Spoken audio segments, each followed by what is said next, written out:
As someone who grew up in a single-parent household, my childhood experience was quite difficult. My parents were not happily married and they often argued over trivial matters. My father was a short-tempered man who often lost his temper without any reason. I would often feel very scared because I didn't know when he would explode. Later, my father seriously injured someone in a confrontation, which led to him being put in jail. My mother chose to leave my father, but for me, the decision was not easy. It was a very big blow to me. I also couldn't understand why my father would act that way, and it left me frustrated and confused. All of this had a profound effect on my perception of marriage. I have a lot of fear and anxiety about marriage. I didn't want to repeat the pain my parents had experienced, and I didn't want to sacrifice my happiness for a relationship. I had my first boyfriend while in college. At first I was reluctant towards him, but his sincerity and persistence eventually impressed me. We went through a lot during this time and our relationship became stronger. I love my boyfriend very much, which is something I have never felt before. He is a very considerate person.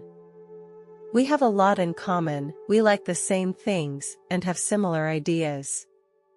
I envision a future where I hope we can spend our lives together. I believe our relationship can stand the test of time because it is based on sincerity and mutual understanding. In the third year of our relationship, I inadvertently found out about my boyfriend's cheating. That night, my boyfriend was taking a shower when I found a text message from a strange woman on his phone. When I opened the chat log, I found out that they had been dating for some time. This fact broke my heart and I felt like my world had caved in. I was so shocked and disappointed that I couldn't imagine why he would cheat on me. I wanted to find him and set the record straight. I wanted to know why he would do such a thing. When I told him about it, he acted calmly, as if he didn't feel guilty. Finally, he proposed a breakup. When he told me about this decision, I felt my heart twist in pain. I wanted to end it all, because I couldn't trust him anymore and couldn't stand the hurt he had caused me. The more I thought about it after my boyfriend left, the sadder I got. I wanted to end it all. I took a box of cephalexin, and then I drank half a bottle of rum. At that time, I was very depressed and my whole being was in an unstable state. I was constantly crying and throwing tantrums, and my mom noticed my unusual mood when she got off work. Mom was so nervous that she immediately called the emergency number. She then laid me down on the bed and tried to stabilize my mood and breathing. A short time later, I was rushed to the hospital. Before I arrived at the hospital, I was completely unconscious. When I opened my eyes, I found myself lying in a hospital bed surrounded by the glow of fluorescent lights. I saw a doctor dressed in white. He was intently looking at the information on top of the computer. I looked to my right and saw my body. I was surprised to find that my body was no longer that of a healthy young man. My skin was so pale that it was very difficult to breathe normally. I felt like a lifeless, empty shell of my body. At this time, I felt a deep sense of fear and helplessness, not knowing whether I would be able to recover from this state. Suddenly, I appeared in a darkness. I felt my soul being pulled by an invisible force that seemed to be taking me in a certain direction. I couldn't see anything around me, only a pitch-black nothingness. As I was pulled forward, I began to feel an endless sense of fear and oppression. My heart was filled with a sense of foreboding, as if I was about to face something terrible. A huge door appeared in front of me. The door was inlaid with fiery red gems and emitted strong energy fluctuations. By the door stood two tall dark creatures with wings and sharp claws. their eyes revealing an evil aura.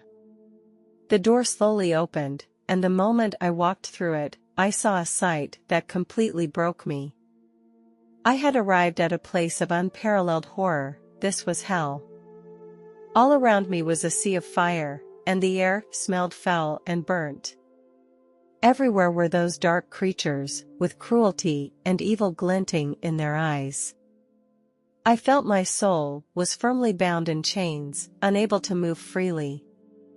I screamed in pain, but the creatures around me didn't seem to care about my presence. They went about their business. I collapsed helplessly to the ground, my screams fading into this hell as if it would never end.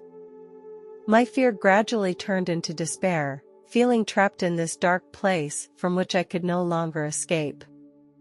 I tried to find a way out, but no matter where I went, I felt like I was always in the same place. It was as if there were countless hands grasping me, trying to drag me into the abyss. In the darkness, I saw some blurred figures, which kept twisting and distorting. They were emitting a suffocating stench, as if they were the scent of death. Hell was full of pain and suffering. I saw the sinners being whipped and roasted in the fire, and their pain was heartbreaking. My soul was wrecked, but I would not give up. I began to call on the name of God.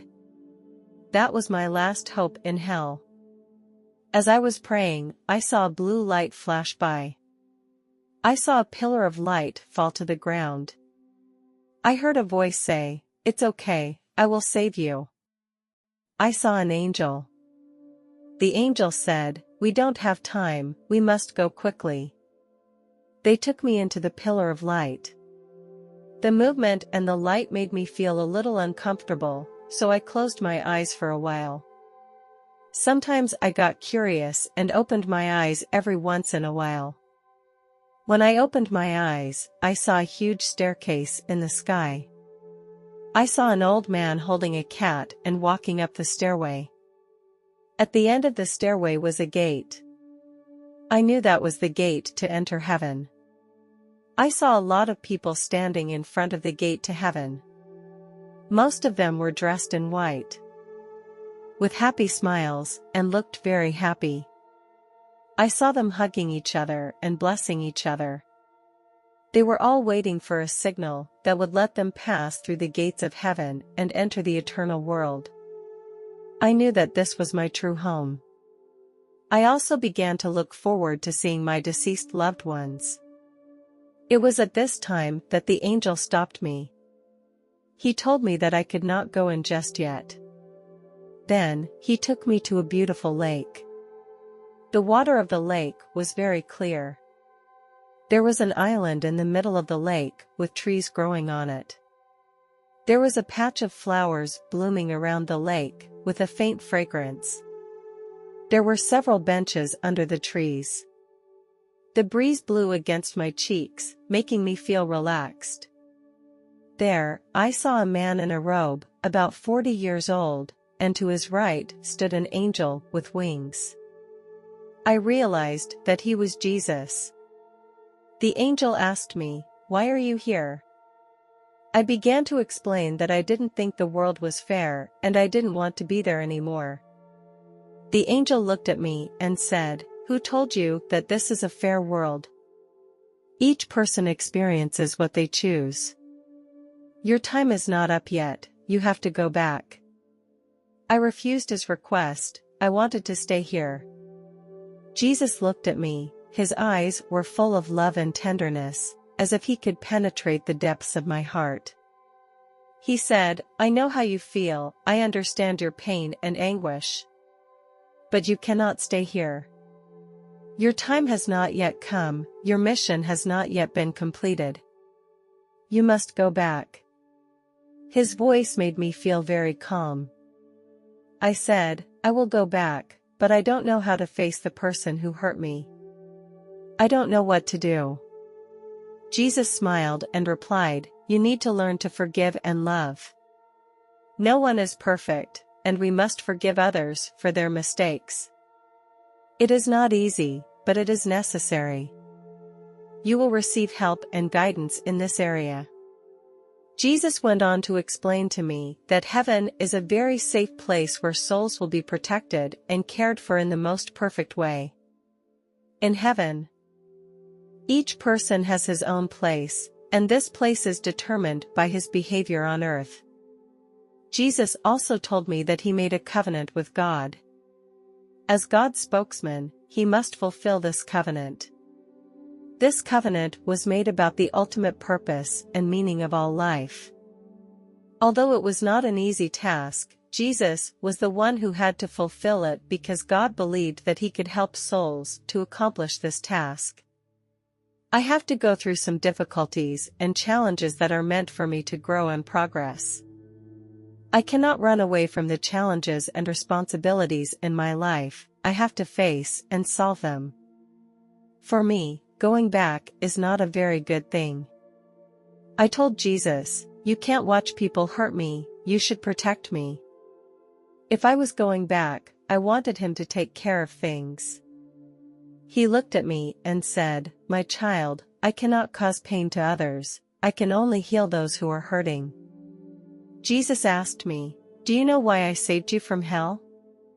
Although I didn't know the answer, I knew that the angel was sent by Jesus to save me. I realized in that moment that Jesus had been there for me all along. After I listened to his words, I understood the true meaning and significance of life. He looked at me and smiled, and then nodded his head. I knew I had to go back to earth to continue my journey. He told me that I could always pray to him and he would give me guidance and support when necessary. Then, he and the angel disappeared. As I was preparing to return, I saw a strange phenomenon. In the darkness, I saw a pair of bright eyes. They were like two stars that shone in the darkness. These eyes illuminated my way forward, and I knew that I was not alone. Although darkness still enveloped me, I was filled with courage and hope within. I knew that Jesus was always with me. As I returned to my body, I felt my heart beat. When I first came back, my heart was full of confusion and fear because I couldn't understand what this experience was really about. My mother didn't believe my story. And that made me feel alone and lost. I knew what I was going through, and I believed that God was always watching over me, and that he would help me through it. I was hurting so much inside because of this relationship.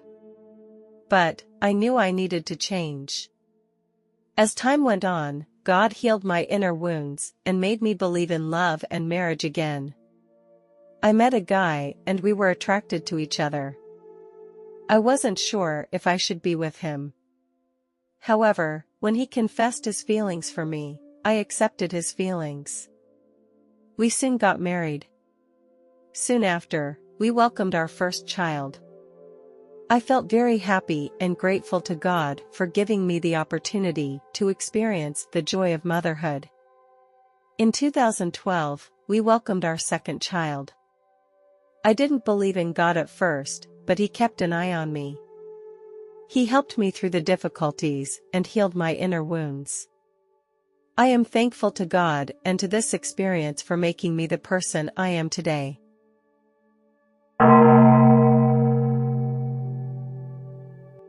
I am a single mother who has been divorced for 11 years. I chose not to remarry for the sake of my children. I now own my own home service company. In the beginning, I was just an ordinary domestic helper. I knew that I had to work hard on my own to change my destiny. In my work, I have honed my skills and service consciousness, while accumulating a wealth of industry experience and contacts. Our team has been recognized by many clients. Our company's services include cleaning services and care for the elderly. My children are very obedient and do well in school, and I feel very satisfied with my life now. If I have any worries in my life, it is that I have a congenital heart disease.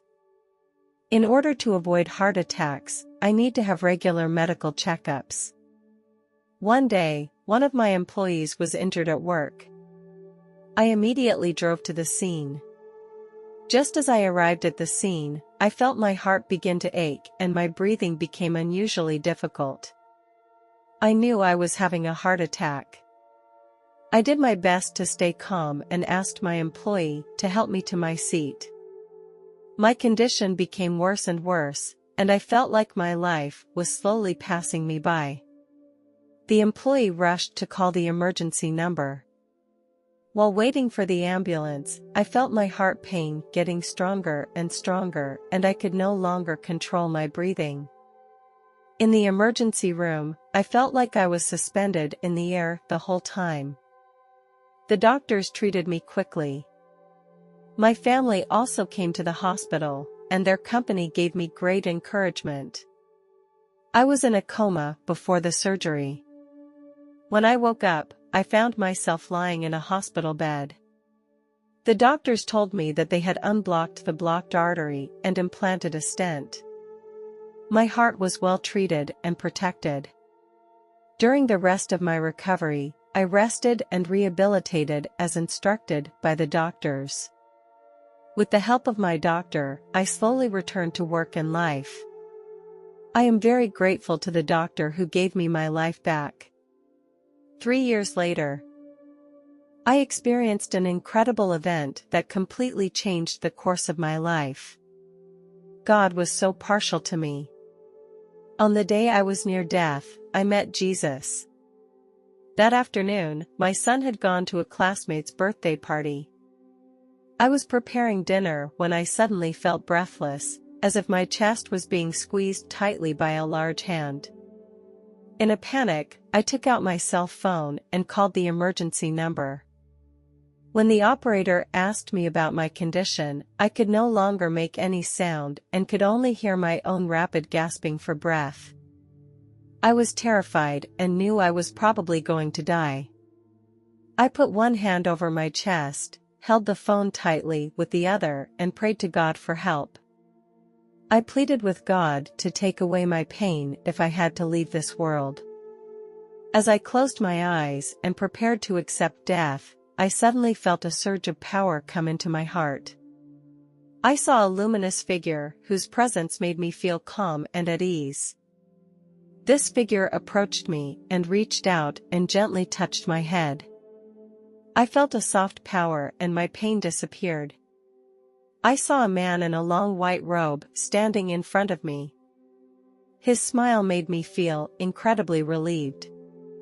"My child, don't worry, everything will be fine," he said. The first moment I saw him, I knew that he was Jesus. He has always been by my side to protect me. Jesus put his hand on my shoulder. Suddenly, a tunnel appeared before us. With Jesus' guidance, I entered the tunnel. After entering the tunnel, we began to move at a very fast pace. As we moved forward, I could see the walls and ground around us begin to glow. These glows gave off a soft warmth that made me feel peaceful and relaxed. As we came out of the tunnel, I saw a bright light that shone so brightly. This light radiated divine energy. It was so bright, but I didn't feel uncomfortable looking directly at it. This light radiated a love that I had never experienced before. Then Jesus reviewed my past life. Every second of my life was recorded. I saw one of those scenes. When I first entered the home care industry, I had a very special client. She was an elderly woman of about 70 years old. Her husband had passed away very young. Her son was paralyzed in his lower limbs due to a car accident and needed her care around the clock. I found her to be very lonely. Whenever I worked near her house, I would go to her house to do some housework. I knew that she didn't have much money, so I didn't charge her anything. I also used to bring some food that I made to visit her. She always appreciated the help I gave her. Whenever I went to her house, she always greeted me very happily. she would share her memories and stories. I would also listen to her advice and experiences, because she has a wealth of life experiences. Another time, she told me that she would love to go to the park for a walk. She hadn't been out for a long time, so I accompanied her to the park. She was very happy and thanked me for bringing her here. She told me that she felt like I was like family to her. Unfortunately, she passed away in 2011. I remember that morning was very cold and there was a dampness in the air. When I received the news, I was very sad. When I arrived at her house, her son told me that she had passed away a few days before. I felt very sad, for I felt like I had lost a loved one. Jesus looked at me with a smile and a lot of affirmation and love in his eyes. He said to me, "You have done well, my son. Your kindness has infected many people and given them hope and strength." I also felt overwhelmed with happiness after hearing his words. During my conversation with Jesus, I asked him many questions about life. He patiently answered each of my questions and brought me a deeper understanding and insight. He also told me to treat everyone, no matter who they are, with love and kindness. I felt a deep connection with Jesus, and his words have impacted my life. I feel like my life has become more meaningful. I know I can bring hope and strength to others. Jesus jokingly said, "Aren't you ever going to get married again in your life?" I was a little surprised. I hadn't told him about my emotional state. I asked him, "How did you know?" Jesus smiled at me, and through his eyes, I felt his caring. I smiled along with him. Then I asked, "Are you kidding?" He replied, "No, I am serious. How can you be such a nice person and let yourself be alone all the time? Your children have grown up, and it's time to think about your own love life." I sighed and said, "I'm really afraid of getting hurt. I've been through a very painful relationship before, and it has made me afraid to believe in love again." Jesus listened quietly, then slowly said, "I know you've been hurt, but you can't let your past experiences stop you from finding true love. You need to give someone else a chance, and believe me, you will meet someone who deserves your love." I asked with some hesitation, "But how do I know if this person is worthy of my love?" Jesus said, "You have to trust your heart. When you are with this person, you will feel a special feeling. You will feel love and happiness in your heart." I took a deep breath and then said, "Thank you, I will try." Jesus smiled and said, "Yes, my child. Believe me, you will find your true love." Jesus also showed me a life scene. In the scene, I was much older and my son was married and had children of his own. I thought I would never have a partner again, but then I saw a man by my side. He seemed very gentle and considerate. Jesus told me that this man was a gift he had prepared for me. Jesus went on to say that this man would be my future soulmate and that we would walk the journey of life together. I said to Jesus, "Thank you for giving me such a wonderful future, and I will cherish this gift." Jesus smiled at me and said, "I am always there for you, watching you grow and progress. Remember, I will always be there for you." Jesus flew me toward the tunnel, gradually moving away from that wonderful place. I felt a little sad. But I knew I had to return to Earth to continue my life. Jesus said to me, "Go back to Earth and continue to spread love and hope. I will always be with you." Suddenly, I felt my body become heavy again and my vision became blurry. When I opened my eyes again, I found that I had returned to the real world. The doctor quickly walked into my room and told me how lucky I was. My 2 stents had completely collapsed and the hospital had reoperated on me. Every time I talk about it, people around me always say how lucky I am. I just want to tell them it wasn't luck, because God was always there for me. A year later, I really met that man. The man and I met at a friend's party. I didn't think at the time that this man would become my current husband. He was a very interesting and intelligent man. After that, we added each other's contact information. 2 months later, we started our first date. We spent many happy hours together. One evening, he took me to the beach. We were sitting on the beach, listening to the sound of the waves and the distant cries of seagulls, when he suddenly confessed his love to me. He said that he had always liked me and wished to be with me. I was very happy and expressed the same feeling. Our relationship period was very sweet and we experienced many good moments and some setbacks. However, we always encouraged each other.